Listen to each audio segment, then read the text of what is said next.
नमस्कार दोस्तों, चलिए शुरू करते हैं आज अभी एनसीआर के डब्ल्यूए क्वेश्चन। उससे पहले मैं आपसे कुछ बात करना चाहता हूँ। Success is not a accident, it is a hard work, so be the game changer.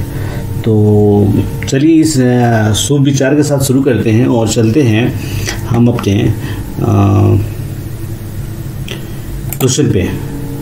ये क्वेश्चन के फर्स्ट पार्ट को हमने सॉल्व किया था और हमने 55 क्वेश्चन को सॉल्व किया था, ठीक है। और उसके बाद जो है उसके दूसरे पार्ट को सॉल्व करेंगे और देखेंगे कि वो कैसे क्वेश्चन है और हमारी तैयारी कैसी होनी चाहिए, क्योंकि हार्ड वर्क किए बिना मुश्किल है इस तरह के एग्ज़ामों को क्लियर करना। तो चलिए हम चलते हैं, लेकिन उससे पहले हम क्वेश्चन नंबर 50 पे चलेंगे। तो चलिए चलते हैं क्वेश्चन नंबर 50 पे।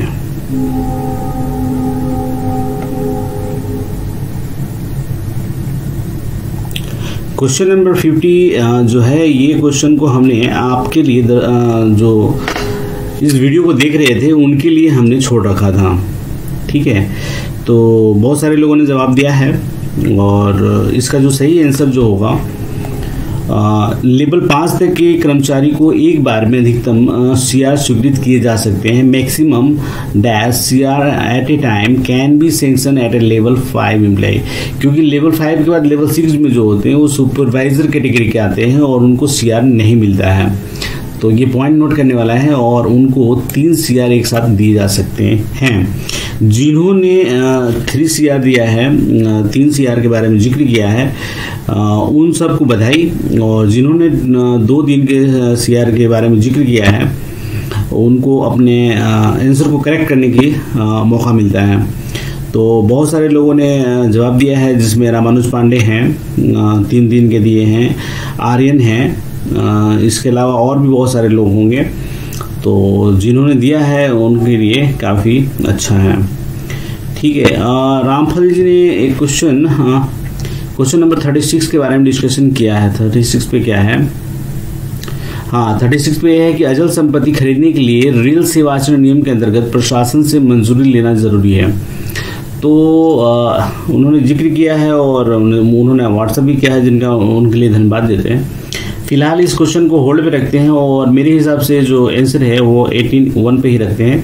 उन्होंने 18(2) का जिक्र किया है और उन्होंने कुछ डॉक्यूमेंट भी भेजे हैं। तो उसको स्टडी करने के बाद और जो बड़े ज्ञानी लोग हैं उनसे और डिस्कशन करने के बाद इस क्वेश्चन को हम नेक्स्ट वीडियो में सॉल्व करेंगे, ठीक है। तो बहुत सारे लोगों ने जवाब दिया है और उन सभी का धन्यवाद आपका। तो चलिए शुरू करते हैं।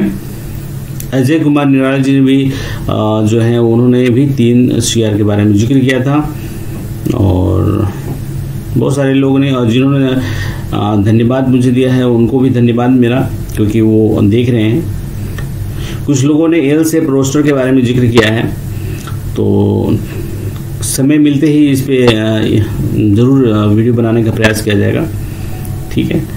तो जैसे यशपाल कुमार जी ने 2 सीआर के बारे में जिक्र किया है, और भी कौन से लोग हैं जिन्होंने 2 सीआर के बारे में जिक्र किया था, तो उन सबों को थोड़ी करेक्ट करने की ज़रूरत है।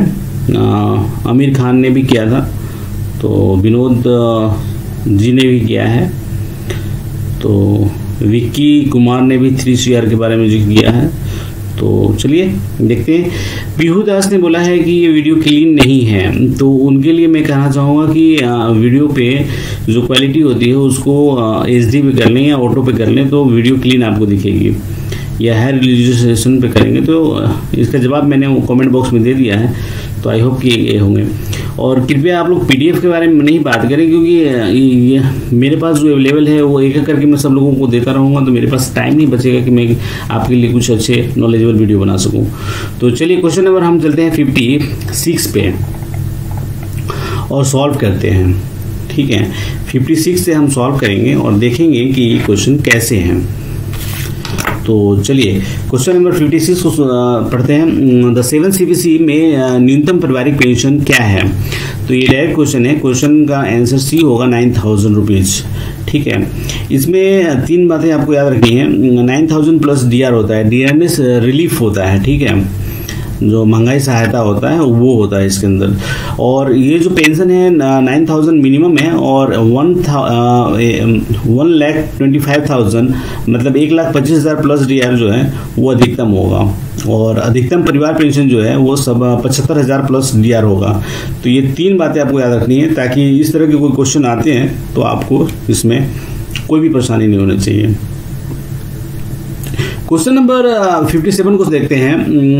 रेल कर्मचारी द्वारा बच्चे के जन्म की तिथि के डैश दिन के अंदर पैतृक होना चाहिए, पितृत्व अवकाश लिया जाना चाहिए। The paternity leave should be availed by a railway employ within dash days from the date of birth of a child.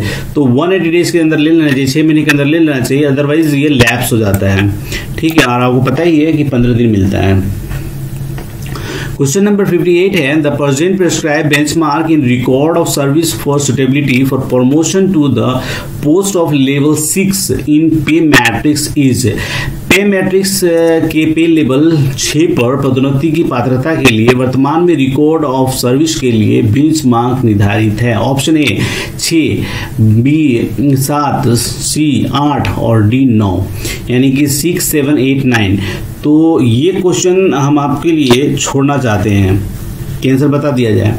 चलिए मैं आपके लिए छोड़ता हूं ताकि आप कमेंट बॉक्स में अपनी मर्जी से कमेंट को ये करें, और अगर ये कहीं अगर मिलता है तो आप इसके बारे में जरूर पढ़ें, और अगर नहीं मिलता है तो नेक्स्ट वीडियो में इसको हम क्वेश्चन को सम्मिलित करेंगे। तो चलिए ये आपके ऊपर छोड़ देते हैं। फिर क्वेश्चन नंबर 58 का जवाब आप लोगों को देना है। ठीक है, चलिए क्वेश्चन नंबर 59, उत्तर पश्चिम रेलवे का मुख्यालय कहाँ है? ये है जयपुर में। ठीक है, NWR का मुख्यालय जयपुर में है। ये भी डायरेक्ट क्वेश्चन है। क्वेश्चन नंबर 60 है, सीधी भर्ती कोटा के अंतर्गत SC उम्मीदवारों के लिए डैश प्रतिशत आरक्षित होते हैं। तो ये जो है ST के लिए 7.5 होते हैं, SC के लिए 15% होते हैं। यहाँ क्वेश्चन नंबर का 60 का आंसर बी होना चाहिए। ठीक है, चलिए, और OBC के लिए 27%। चलिए क्वेश्चन नंबर 61, यदि कोई रेल कर्मचारी अपने मुख्यालय से बाहर 5 घंटे के लिए ड्यूटी पर है तो उसे प्रतिशत यात्रा भत्ता दे होगा। If A railway servant is on duty outside his headquarter for 5 hours he will be payable dash % travelling allowance TA।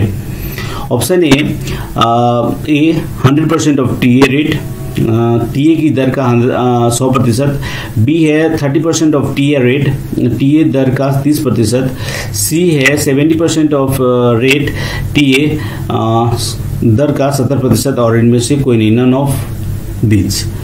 तो यहाँ पे जो आंसर है वो है बी 30%। ठीक है, आई एम राइट।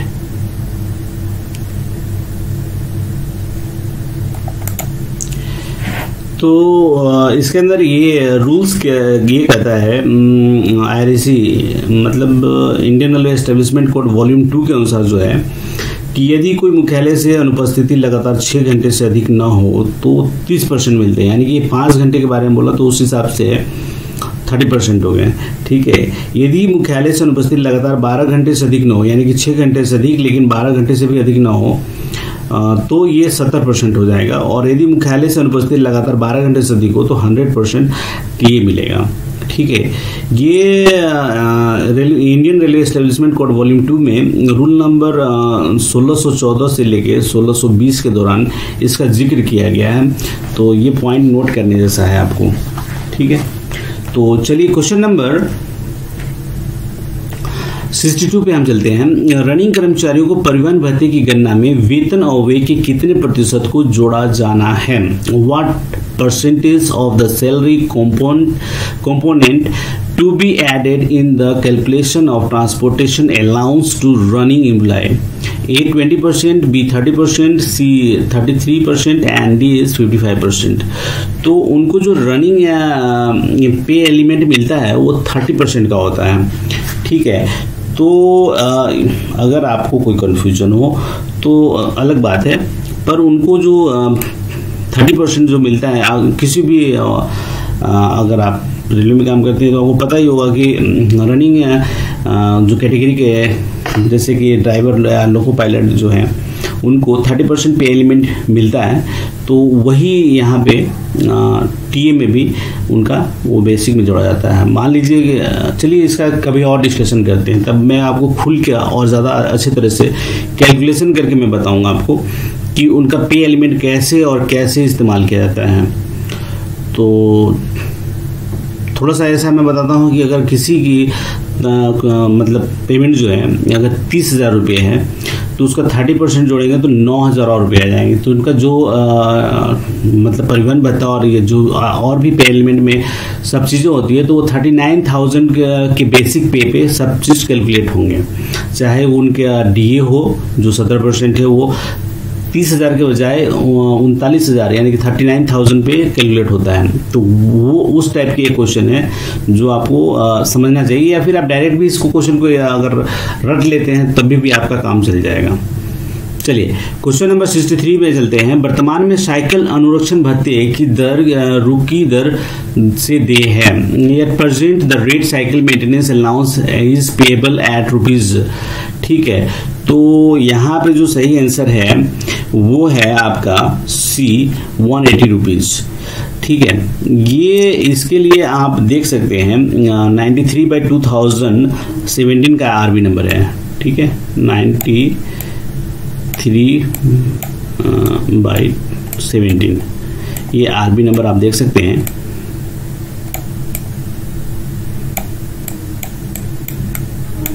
ठीक है, तो ये आरबी नंबर आप देख सकते हैं, ये इस के अंदर उनका डिस्कशन किया हुआ है। क्वेश्चन नंबर 64 एमएससीपी के लिए बेंचमार्क है। बेंचमार्क जो है वो सभी कैटेगरी के लिए वेरी गुड कर दिया गया है। ठीक है, और ये किया गया है मेरे ख्याल से 25 जुलाई 2016 या जो भी है 25 जुलाई से किया गया था, मुझे जहाँ तक याद है। और आरबी नंबर होगा मेरे ख्याल से 86/2019। तो वो देख लेना पड़ेगा क्योंकि मैं भी भूल जाता हूँ कई दफ़ा। तो मुझे आरबी नंबर याद है 86/2019, देख लेंगे तो फिर पता चल जाएगा। लेकिन यहाँ पे जो क्वेश्चन है उसका सही आंसर बी होगा, वेरी गुड। चलिए क्वेश्चन नंबर 65 स्टाफ नर्स को परिधान भत्ते का रुपया प्रति माह भुगतान किया जाता है। The staff nurse is paid dress allowance of the rupees dash per month 1800 rupees, 1600 rupees, 1400 rupees and 2200 rupees. Exactly A answer is correct, 1800 rupees per month. Okay, चलिए क्वेश्चन नंबर 66 स्टेशन मास्टर को परिधान भत्ते का रुपया प्रति वर्ष भुगतान किया जाता है। Station master is paid dress allowance of rupees dash per year. It is 10,000 per year, sorry. Okay, चलिए लेवल 6 के कर्मचारियों को राष्ट्रीय अवकाश भत्ता रुपये की दर से दे है। तो यहाँ पे जो सही आंसर होगा वो 630 रुपया होगा। ठीक है, मेरे ख्याल से 630 रुपये। देखिए इसमें ऐसा है कि लेवल 1 और 2 के लिए 384 रुपये हैं, 384 rupees, and level 3 to 5 is 477 rupees. ठीक है, 477 रुपये 3 से 5 के लिए, और 6 से 8 के लिए जो है वो 630 रुपये हैं। तो ये सही आंसर होगा। चलिए क्वेश्चन नंबर 68 पे चलते हैं। 7वें वेतन आयोग ने वार्षिक वेतन वृद्धि की दर कितनी रखने की सिफारिश की है? What is the rate of annual increment recommended by the 7th CPC? तो वो 3% है। ठीक है, चलिए चिल्ड्रन एजुकेशन अलाउंस डैश रुपया प्रति माह बच्चे दे हैं। ठीक है, अब ऑप्शन है ए 2500 रुपये, बी 2200 रुपये, सी 2250 रुपये और सी 2200 रुपये। तो साल के जो हैं वो हमको मिलते हैं 27,000 रुपये। इस हिसाब से जो ऑप्शन है 2250 रुपये इज द राइट आंसर। ठीक है, चलिए क्वेश्चन नंबर 70, 25 वर्ष की सेवा के बाद सेवानिवृत्त होने पर स्टेशन मास्टर को दुर्घटना मुक्त सेवा के पुरस्कार के रूप में दिनों का मूल वेतन दिया जाता है। On retirement after 25 years of service, the station master is given a basic pay of -days as a reward of accident-free service. तो जो है वो 23 साल का कुछ है, 23 साल से पहले अगर हो जाता है तो उसका कुछ और रेट होता है, और अगर 23 साल से ऊपर यानी कि 25 साल हो गए तो इसमें 60 दिन मिलना चाहिए। ठीक है, ये टॉपिक भी डिस्कशन जैसा करने जैसा है। ठीक है, चलिए क्वेश्चन नंबर 71, पेंशन रोकने या वापस लाने का अधिकार के पास है। द राइट टू विथहोल्ड और withdraw pension lies with the president of India. Okay, राष्ट्रपति को ही अधिकार है, नो डाउट। क्वेश्चन नंबर 72, सक्षम प्राधिकारी द्वारा माह के भीतर सजा में वृद्धि की जा सकती है। Enhancement of punishment can be impose by the competent authority with in the dash month. तो ये 6 मंथ के अंदर होता है। ठीक है, और सो कोज नोटिस देना पड़ता है। चलिए क्वेश्चन नंबर 73, रेल सेवक डैश वर्ष से कम आयु के किसी बच्चे को नियोजित नहीं करेगा। Railway servant shall not employ any child below the age of 14 years. और इसका जिक्र जो है वो कंडक्ट रूल 22A में किया गया है, यानी कि 22 क में किया गया है। ठीक है, ये बाद में जोड़ा गया है कि 14 वर्ष से कम आयु के बच्चे को रोजगार में लगाना पर प्रतिबंध रखा गया है।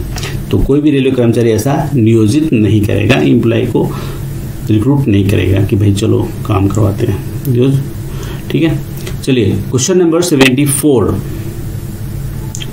रनिंग स्टाफ के रनिंग अलाउंस का डैश सेवानिवृत्ति लाभ के लिए लिया जाता है। Percentage of the running allowance of the running staff will be taken into account of for retirement benefits. तो रिटायरमेंट बेनिफिट्स के लिए 55% दिया जाता है। ठीक है, ओके। एक कर्मचारी अपनी पेंशन का अधिकतम हिस्सा कम्यूट कर सकता है, कितने % कर सकता है? An employee can commute maximum share dash % of his pension. तो वो 40% ही कर सकता है, अधिकतम 40% कर सकता है। मिनिमम के बारे में कोई जिक्र नहीं है, कितना भी कम कर सकता है। इस तरह का क्वेश्चन आ चुका है। ठीक है, उसका हमने डिस्कशन पिछले वीडियो में कर चुके हैं। चलिए question number 76, MP MLA VIP reference का जवाब देने की समय सीमा डैश दिन है। Time limit to reply MP MLA and VIP reference is 15 days। Okay, ये सब डायरेक्ट क्वेश्चन है, तो हमारा आंसर यहाँ पे आ गया सी। ठीक है, क्वेश्चन नंबर 77, रेल कर्मियों को लागू NPS का संशोधित नाम कर दिया गया है। The revised name of the NPS applicable to railway employ has been changed to national pension scheme. ये हमने कुछ पिछले वीडियो में इसका डिस्कशन हमने यहाँ भी किया हुआ है। क्वेश्चन नंबर 78, NPS की अस्थायी पेंशन लेखा संख्या अंकों की होती है। The permanent pension account number of the pension account number of the NPS of the 16 digit. ठीक है, ये भी डायरेक्ट क्वेश्चन है, इसका भी पिछले वीडियो के अंदर जिक्र किया गया है। लेवल 6 के कर्मचारियों को किस श्रेणी का पास जारी किया जाता है? लेवल 6 के कर्मचारियों को किस श्रेणी का पास जारी किया जाता है? ए प्रथम श्रेणी, ए बी प्रथम श्रेणी, सी द्वितीय श्रेणी सेकंड क्लास, और D C second class A और डी सेकंड क्लास। ठीक है, तो इनको जारी किया जाता है फर्स्ट क्लास यानी कि ए को। ठीक है, लेवल 1 का जो है वो सेकेंड क्लास और स्लीपर क्लास जारी किया जाता है लेवल 1 का। ठीक है, उसके बाद लेवल 2 से 5 जो है ना वो यहाँ पे आते हैं, ये लेवल, ठीक है। और ये जो है ये भी एक इम्पॉर्टेंट है, लेवल 8 से लेके 11 तक, ठीक है। ये भी एक फर्स्ट क्लास ए जो है वो, ये साथ में first class A and bronze pass जो है वो जारी किए जाते हैं, ठीक है। चलिए क्वेश्चन नंबर 80 को देखते हैं। निम्न में से किस प्रकार के पास रेलवे कर्मचारी को जारी नहीं किए जाते हैं? A duty pass, B tourist pass, C privilege pass and D special pass. तो ये सभी जारी किए जाते हैं सिवाय टूरिस्ट पास के, ठीक है। ये जारी हमको नहीं किया जाता है, पॉइंट नोट करने वाला है, ठीक है।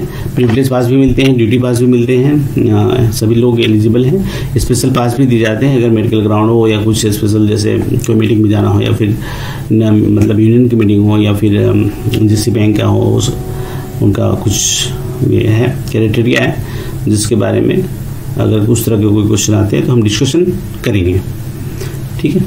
चलिए क्वेश्चन नंबर 81। पात्र सेवानिवृत्त रेल कर्मचारियों को दे फिक्स्ड मेडिकल अलाउंस FMA रुपये प्रति माह है। Fixed medical allowance FMA payable to eligible retired railway employ is ₹dash per month. तो इसका डायरेक्ट क्वेश्चन है, ये 1000 है, पहले 500 रुपीज हुआ करता था। और अगर कोई रेल कर्मचारी जो 2.5 किलोमीटर से दूर रहता है और OPD की सर्विसेज नहीं लेते हैं तो उनको पेबल है, ठीक है। चलिए इसमें चलिए इस तरह के कोई क्वेश्चन आएंगे तो और डिस्कशन करेंगे इसके अंदर, ठीक है। चलिए रेलवे पर प्रति माह GDMO अनुबंध के आधार पर पूर्वकालिक CMP दे हैं। ₹Dash per month is payable to full time CMP and GDMO on contract basis on the railway. तो सबसे पहले CMP जो होते हैं वो कॉन्ट्रैक्ट मेडिकल प्रैक्टिशनर होते हैं, ठीक है। और GDMO होता है जनरल ड्यूटी मेडिकल ऑफिसर। तो इनका जो है वो नोटिफिकेशन डिवीजन वाइज होता है।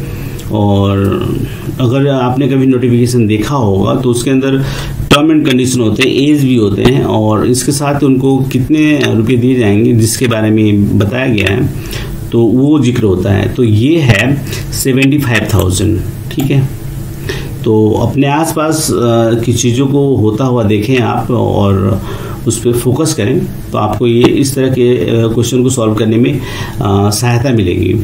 कि अगर आपके किसी ग्रुप में कुछ नोटिफिकेशन आता है, जैसे अहमदाबाद में होता है, तो हमारे कई मित्र लोग हैं जो इस तरह की चीज़ें डालते हैं, नोटिफिकेशन वगैरह डालते हैं, तो उस पर क्या है कि थोड़ा सा नज़र मार लो तो आपके दिमाग में रहेगा कि हाँ 75,000 इज द बेसिक पे ऑफ दिस कॉन्ट्रैक्ट, ठीक है।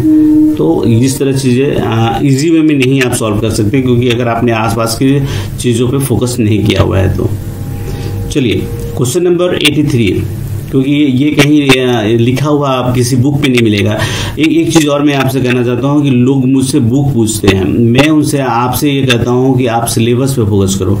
बुक इस तरह की कोई पर्टिकुलर बुक हो नहीं सकता है। हम जब पढ़ा करते थे तो हमारे पास बुक हुआ करता था बाहरी ब्रदर्स का, तो अभी वो भी आउटडेटेड हो गया है, रेल सेवा नियम एवं श्रम कानून संहिता, ठीक है।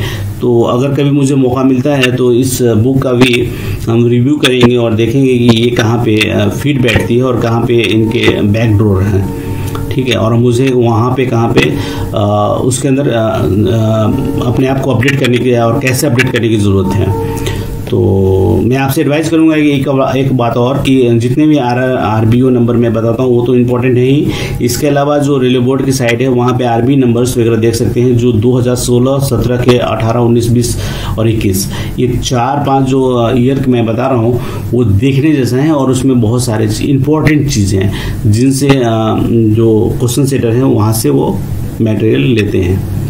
चलिए क्वेश्चन नंबर 83 पे चलते हैं। प्रेम समूह बैठकें सभी स्तरों पर प्रत्येक डैश महीने बाद आयोजित की जाती हैं। तो ये 3 स्तरों पे जो होता है उसमें 3 महीने एवरी 3 मंथ्स में इनको आयोजित किए जाते हैं, ठीक है। तो मेरे ख्याल से यही सही आंसर है, once in 3 months at all levels. ठीक है, चलिए पीएनएम की बैठक में निम्न में से किन स्तरों पर नहीं होती है? At which of the following levels the PNM does not meet?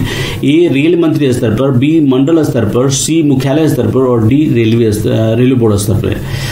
तो ठीक है, रेल मंत्री स्तर पर नहीं होता है, ये आपको ही पता होगा। ठीक है, रेलवे बोर्ड स्तर पे होता है, मुख्यालय स्तर पे भी होगा यानी कि जोनल लेवल पे, और डिवीजन लेवल यानी कि मंडल स्तर पे होगा। ठीक है, चलिए क्वेश्चन नंबर 85 है, न्यूनतम मजदूरी अधिनियम के अंतर्गत संगत सरकार का आशय से है। तो ये यहाँ पे under the minimum wage act the relevant government means, तो यहाँ पे जो है वो दो चीजें कही गई हैं रिलेवेंट गवर्नमेंट के बारे में। एक सेंट्रल गवर्नमेंट के बारे में जिक्र किया गया है और दूसरा जो है वो रेलवे एडमिनिस्ट्रेशन के बारे में जिक्र किया गया है। तो रेलवे एडमिनिस्ट्रेशन यहाँ पे जो मीनिंग जो कहने का आशय है, जो हिडन मीनिंग है वो सेंट्रल गवर्नमेंट है। इसका जो purpose of this minimum wage act है ये कि न्यूनतम मजदूरी जो अधिनियम है उसका आशय क्या है कि कम से कम जो मिनिमम वेज एक्ट जो गवर्नमेंट ऑफ इंडिया तय करती है उसको सभी जगह लागू कराना है। ठीक है, कम से कम उतना तो उन कर्मचारियों को मिले जो इस एक्ट के अंदर आते हैं। तो यहाँ पे जो है वो सेंट्रल गवर्नमेंट होगा, इसमें कोई डाउट नहीं है आपको। ठीक है, मिनिस्ट्री ऑफ रेलवे इसमें आना नहीं चाहिए मेरे हिसाब से। अगर कोई इसका आंसर अगर वो बताता है कि मिनिस्ट्री ऑफ रेलवे है तो वो गलत हो जाएगा, क्योंकि रिलेवेंट गवर्नमेंट का मतलब वही बात है, सेंट्रल गवर्नमेंट के बारे में जिक्र किया गया है अगर इस एक्ट को देखें तो। चलिए क्वेश्चन नंबर 86 है, कारखाना अधिनियम के प्रावधानों के तहत एक महिला कर्मचारी को डैश पीएम से लेके डैश एएम के बीच काम पर नहीं रखा जा सकता है। Under the provision of the factory act a women employ can not be hired between the dash PM to dash AM, यानी कि 7 बजे से लेके शाम के 7 बजे से लेके सुबह के 6 बजे के बीच में उनको ड्यूटी पर नहीं लगाया जाता है। ये एक फंडामेंटल रूल है। ठीक है, तो ये इसको डायरेक्ट ही आपको याद कर लेना पड़ेगा कि भाई महिला कर्मचारियों को शाम के 7 बजे से लेकर सुबह के 6 बजे तक कारखाना अधिनियम के तहत नहीं ड्यूटी पे रखा जा सकता है। ठीक है, तो यही है, शाम के 7 बजे से लेकर सुबह के 6 बजे के बीच महिला कर्मचारियों के लिए काम पर रोक है अंडर फैक्ट्री एक्ट। चलिए क्वेश्चन नंबर 87 को देखते हैं, पूरी सेवा के दौरान औसत वेतन पर छुट्टी के नकदीकरण की अधिकतम अवधि दिन है। ठीक है, the maximum period of encashment of leave on average pay during the entire service in days.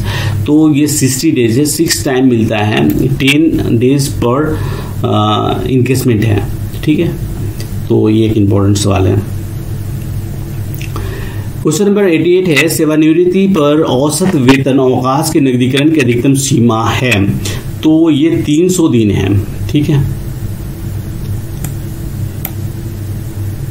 औसत वेतन एवरेज पे। ठीक है, औसत वेतन यानी कि ठीक है, ये सही है।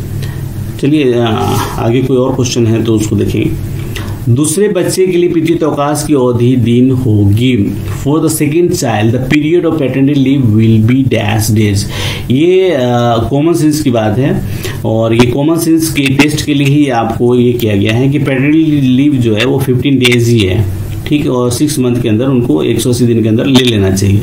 यहाँ पे दूसरे बच्चे को जोड़ के वो आपके कॉमन सेंस का टेस्ट कर रहे हैं। ठीक है, इसलिए घबराना नहीं है कि दूसरे बच्चे में कहीं ज़्यादा या कम तो नहीं मिलता है, बिल्कुल नहीं, वही मिलता है जो फर्स्ट बच्चे के लिए मिलता है और 2 बच्चे तक ही मिलता है। चलिए question number 90, scout and guide कोटे के तहत लेवल 1 की भर्ती हेतु वार्षिक कोटा प्रति मंडल प्रति वर्ष है। The annual quota for level 1 recruitment under scout and guide quota is per division per year. तो यहाँ पे भी ये सवाल रामफल जी ने किया था कि भाई 2016-17 के लिए फ्रीज किया गया था लेवल 1 को। ठीक है, यानी कि ग्रुप डी को। तो यहाँ पे जो आंसर जो 2 है ये सही है और ये कई डिवीजनों ने इनको रिक्रूट किया हुआ है, इसलिए मैं ये कंफर्म करता हूँ कि ग्रुप डी जो 1800 पे ग्रेड का है, पर डिवीजन और पर प्रोडक्शन यूनिट्स 2 एम्प्लॉय को स्काउट एंड गाइड के तहत नियुक्त कर सकते हैं, कर रहे हैं और आगे भी करते रहेंगे। ठीक है, चलिए क्वेश्चन नंबर 91, CCL बस तक के बच्चों की देखभाल के लिए दिया जाता है। CCL can be sanction for caring of child for the age of 18 years. ठीक है, अभी हाल में किसी ने मुझे ये कहा था कि भाई जो डिसेबल या ऑफ स्प्रिंग होते हैं तो उनके लिए जो है 22 ईयर्स के लिमिटेशन है।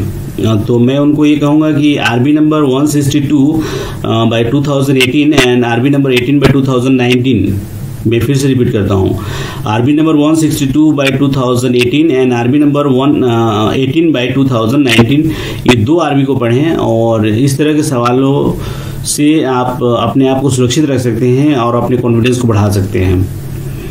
उसके अंदर साफ साफ लिखा है कि women railway servant having minor child below the age of 18 years and offspring of any age in the case of disabled child and offspring of any age in the case of disabled child, ठीक है, may be granted CCL by the authority competent to grant leave for a maximum period of 2 years, i.e.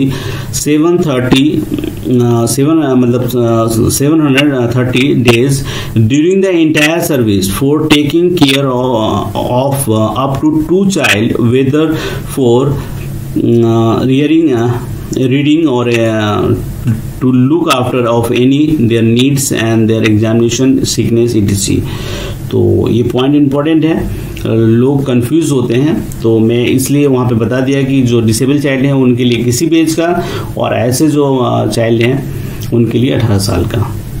ठीक है, चलिए question number 92, उत्तर मध्य railway के AGM कौन है? तो ये एजीएम जो हैं वो रंजन यादव हैं, राइट, और बीके त्रिपाठी जो हैं वो जीएम है।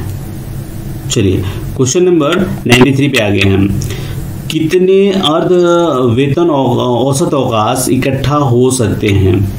तो एलएचपी जो है वो एलएचएपी जो है वो अनलिमिटेड एक्यूमुलेट हो सकते हैं, उसके लिए कोई लिमिटेशन नहीं है। ठीक है, क्वेश्चन नंबर 94 भी बहुत एक इंपॉर्टेंट सवाल है। आप देखें, ओएस कार्मिक पर बर्खास्तगी की शास्ति कौन लगा सकता है? Who can impose the penalty of dismissal of OS of personal department? ठीक है, तो जो डिसमिसल का है या आप उनको सस्पेंड करें या फिर कह सकते हैं कि क्या कर सकते हैं उनको, जो भी ये हैं वो कौन कर सकता है? बर्खास्तगी वही कर सकता है जो अपॉइंट कर सकता है। तो आप अगर ये ऑप्शन को देखें, deputy CPO, SPO and APO and none of this, तो नन ऑफ दिस तो होगा नहीं, एपीओ भी नहीं होंगे। ठीक है, अब एसपीओ बच गए, एसपीओ भी नहीं होंगे क्योंकि ओएस का जो है वो जेजी लेवल के अधिकारी अपॉइंट करते हैं। तो उस हिसाब से मेरा ऐसा मानना है कि deputy CPO is the right answer. ठीक है, यहाँ पे सीनियर डीपीओ भी हो सकते हैं क्योंकि DPO, deputy CPO and CPO is equivalent post. तो अगर डिवीजन है तो फिर वहाँ पे सीनियर डीपीओ भी हो सकते हैं, ऐसा मैं मानता हूँ। आपका क्या विचार है आप कमेंट बॉक्स में बता सकते हैं मुझे, और मैं जनरली सब लोगों का कमेंट पढ़ता हूँ। कुछ लोग को हार्ट लाइक्स और रिप्लाईज भी देता हूँ क्योंकि मेरे पास समय की कमी है। तो चलिए, अगर मुझे कहीं कुछ अच्छा लगता है तो मैं आपको हार्ट लाइक्स रिप्लाईज दूंगा, और कनेक्ट रहिए और अपने नॉलेज को एनहांस करते रहिए।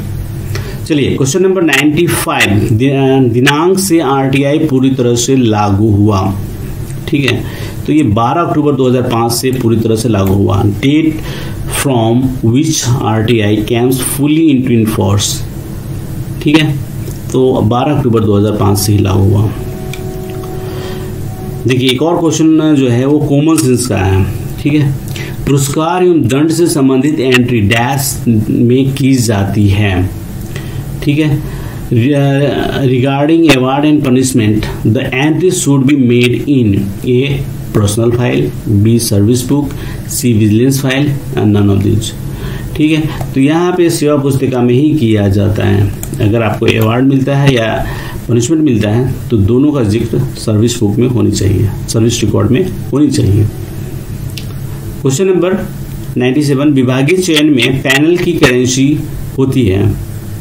ठीक है, तो ऑप्शन है ए 6 महीने, बी 12 महीने, सी 18 महीने और डी 24 महीने। तो ये थोड़ा कन्फ्यूजन क्रिएट करने की कोशिश की गई है, पर फिर भी मेरा मानना है कि 24 महीने आंसर इसका होगा, डी ऑप्शन। चलिए क्वेश्चन नंबर 98, जब एक अधिशेष कर्मचारी को एक नए स्टेशन में स्थानांतरित किया जाता है जिसमें निवास का परिवर्तन शामिल होता है तो डैश की अवधि के लिए समान लाइसेंस शुल्क पर क्वार्टर रखने की अनुमति होती है या है। When a surplus staff transfer to a new station involving change of the residence, retention of quarters is permitted on normal license fee for a period of dash 3 years, 3 साल। पहले ये 2 साल हुआ करता था, जिसको बढ़ा के 2004 के आसपास मेरे ख्याल से 3 साल कर दिया गया है और तभी से यही चला रहा है। क्वेश्चन नंबर 99, सूचना का अधिकार अधिनियम 2005 के तहत सूचना प्राप्त करने की समय सीमा है। A 15 days, B 30 days, C 45 days and D is 60 days. ठीक है, तो जो सही आंसर है वो है बी 30 डेज। एनसीआर में इलेक्ट्रिक ट्रेनिंग सेंटर किस शहर में है? Electric training centre in NCR is located in dash days. तो A Agra, B Kanpur, C Jhansi और डी नन ऑफ दीज। तो ये कानपुर जो है ये यहाँ पे ही है। ये 2 शहर जो हैं ये हमारे एनसीआर के काफ़ी ट्रेनिंग सेंटर इनके पास एलोकेटेड हैं। चलिए यहाँ पे हम कुछ और भी देखते हैं। ये देखिए आपके लिए ये जो ट्रेनिंग सेंटर हैं ये कौन कौन से हैं। इलेक्ट्रिक ट्रेनिंग सेंटर जो है वो कानपुर में है। Indian railway track mechanics track machines training centre जो है वो प्रयागराज में है। सुपरवाइजर ट्रेनिंग सेंटर है झांसी में। ट्रांसपोर्टेशन ट्रेनिंग सेंटर जो है प्रयागराज में है। परमानेंट वे ट्रेनिंग सेंटर जो है वो भी प्रयागराज में है। इसके अलावा सिविल इंजीनियरिंग ट्रेनिंग एकेडमी जो है वो कानपुर में है। कंबाइंड ट्रेनिंग सेंटर जो है CNW का सेफ्टी से रिलेटेड वो भी कानपुर में है। एरिया ट्रेनिंग सेंटर जो है वो झांसी में है। बेसिक ट्रेनिंग सेंटर लोको झांसी में है। Basic training centre wagon workshop जो है वो भी झांसी में है। और बेसिक ट्रेनिंग सेंटर CNW जो है वो भी झांसी में है। परमानेंट वे ट्रेनिंग सेंटर एक है वो झांसी में है और डीजल ट्रेनिंग सेंटर झांसी में है। तो झांसी में काफ़ी ट्रेनिंग सेंटर है, मेरे ख्याल से ये टोटल 6 हैं यहाँ पे। और कानपुर में 3 हैं, ठीक है, और झांसी में 6 या 7 हैं और बाकी प्रयागराज में है यानी कि इलाहाबाद में है। ठीक है, तो ये देखने जैसा है आपको और इसको याद रखना चाहिए। चलिए हम राजभाषा को भी सॉल्व कर लेते हैं फटाफट और देख लेते हैं। ठीक है,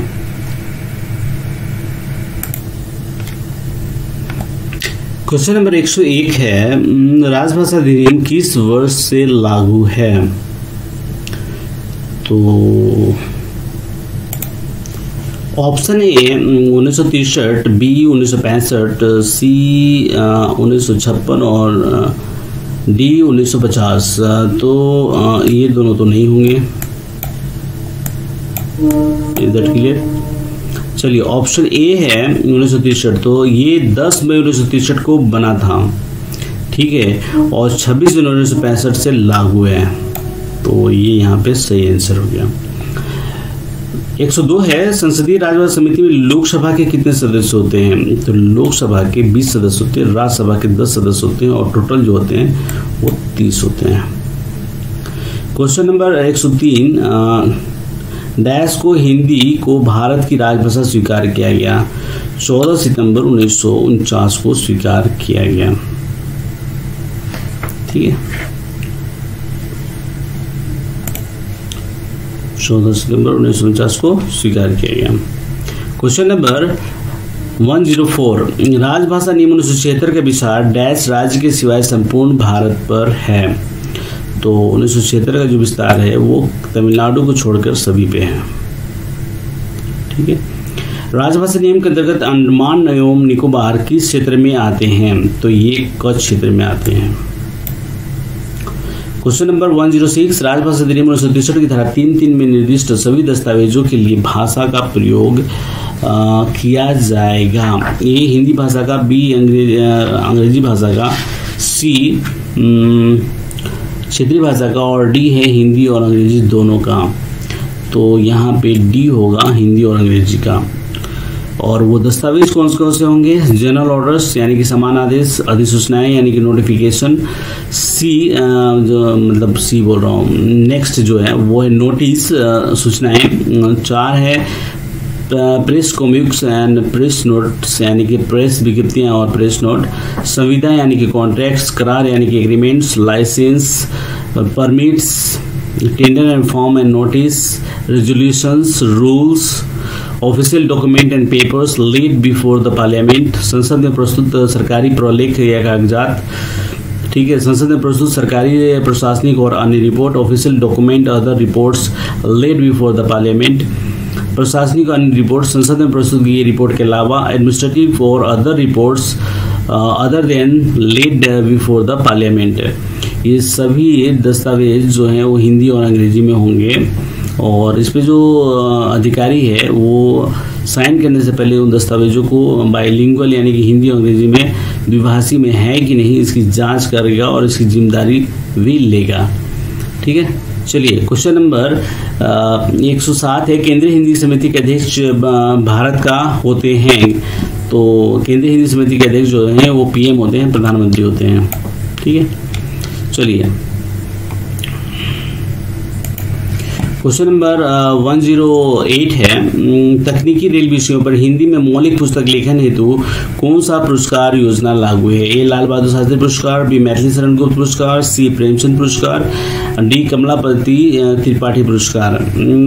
तो जो सही बात है वो सही आंसर जो है वो ए होगा, लाल बहादुर शास्त्री पुरस्कार। ठीक है, ये तकनीकी विषयों पर रेल कर्मियों द्वारा मूल रूप से हिंदी में लिखी पुस्तक है जिसके लिए 20,000 रुपये मिलते हैं फर्स्ट प्राइज। सेकेंड जो मिलता है वो 10,000 मिलता है और थर्ड जो है वो 7,000 रुपये मिलते हैं।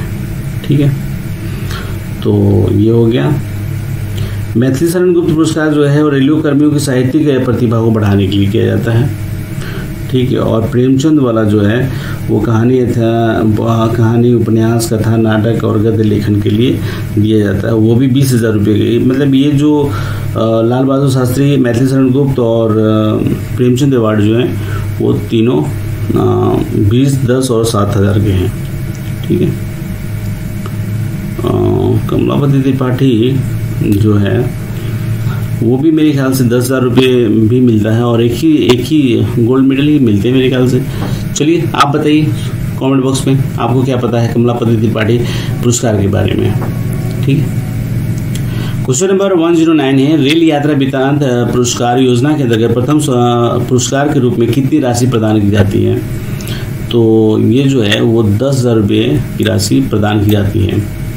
ये जो 8,000 रुपये आप देख रहे हैं वो सेकंड प्राइस है और ये थर्ड प्राइस है। ठीक है, थर्ड प्राइस, ये सेकंड है और ये फर्स्ट प्राइज जो है, प्रथम पुरस्कार जो है वो 10,000 रुपये है। चलिए लास्ट क्वेश्चन को देख लेते हैं। 110 हिंदी दिवस कब मनाया जाता है? तो हिंदी दिवस लॉलीपॉप, ये मुझे आंसर नहीं देना चाहिए, फिर भी मैंने दे देता हूँ, 14 सितंबर को मनाया जाता है। तो ये क्वेश्चन हमने सॉल्व किया और ये काफ़ी लंबा वीडियो बन गया है, तो इसके लिए सॉरी, लेकिन हमने अच्छा डिस्कशन किया आपके साथ। आई होप कि आपको मज़ा आया होगा।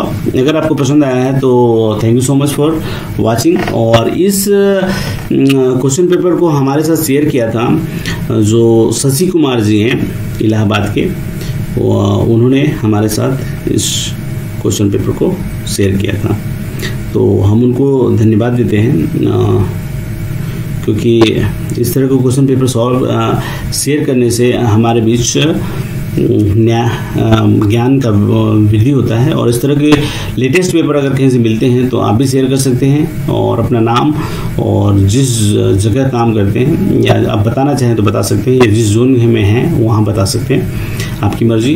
तो इससे पहले हमने बताया था कि